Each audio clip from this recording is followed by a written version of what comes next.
you ever hand somebody a $2 bill and watch them freeze? Like you just gave them Monopoly money. Fake stuff. They squint at it, turn it over, hold it up to the light. Some people swear it's rare, valuable, maybe counterfeit. But here's the thing. The $2 bill is real. Still legal tender. You can walk into almost any bank and get one right now. So why don't we see them? Why does this thing feel more like a joke than actual cash? Let's get into it. The $2 bill first showed up in 1862. Same year as the very first $1 bill. Same series. Same moment in history. Alexander Hamilton was on it first. Then Thomas Jefferson took over in 1869. And he's been there ever since. So it's not new. It's not rare. Right now there are about 1.8 billion of them floating around. That's the most we've had in 20 years. But here's where it gets weird. The Federal Reserve doesn't force banks to order them. Most banks just don't bother. Why would they? Nobody asks for them. Cash registers don't have a spot for them. And when someone actually tries to spend one, the cashier panics. They call a manager. They grab the counterfeit pen. It's a whole scene. So banks think, why deal with it? They skip the order. And because they skip it, people never see them. And because people never see them, they never spend them. It's a loop. Feeds right back into itself. The real blow came in 1966. That August, the Treasury stopped printing them. For 10 years. Why? Nobody was using them. They just sat around. Then, on April 13th, 1976, they brought them back. Jefferson's birthday. Right in the middle of the bicentennial. The back got a new design. The signing of the Declaration of Independence.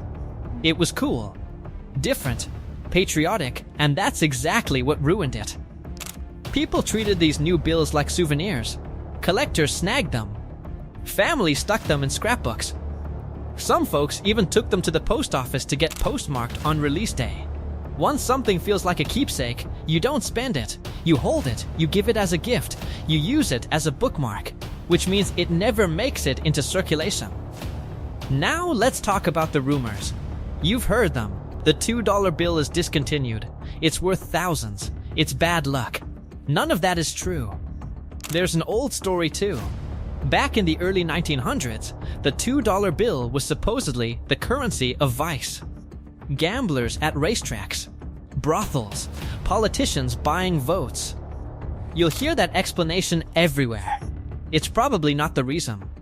Because when researchers actually asked Americans about it before the 1976 relaunch, only about 2% said they ever thought of the bill as unlucky. The stigma wasn't the problem. The problem was simpler. Nobody ever saw one. So nobody knew what to do with one. So where are they now?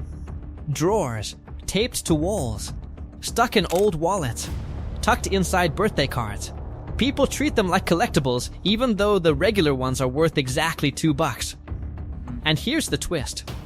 For 2026, the Federal Reserve ordered 0 new $2 bills.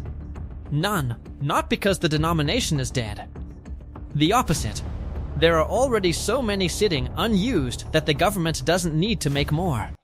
We printed them. We just never spent them. But you can still get them. Walk into your bank and ask for a stack. They can order them for you. Might take a couple days. Then go spend them. And watch people's faces. So what happened to the $2 bill? Nothing. It never went anywhere. We just stopped using it. We decided it was weird. We decided it was special. We turned it into a novelty instead of money. That's the whole story. The government still makes them. They're still legal tender. Every business in America is supposed to take them. But until we start treating them like regular cash, they'll stay right where they are, collecting dust, waiting for someone to actually spend them. So here's a challenge. Go get one. Spend it. Watch what happens. You might be surprised. And that's the truth about the $2 bill. Subscribe if you want more. Drop a comment if you've ever spent one. We'll see you next time.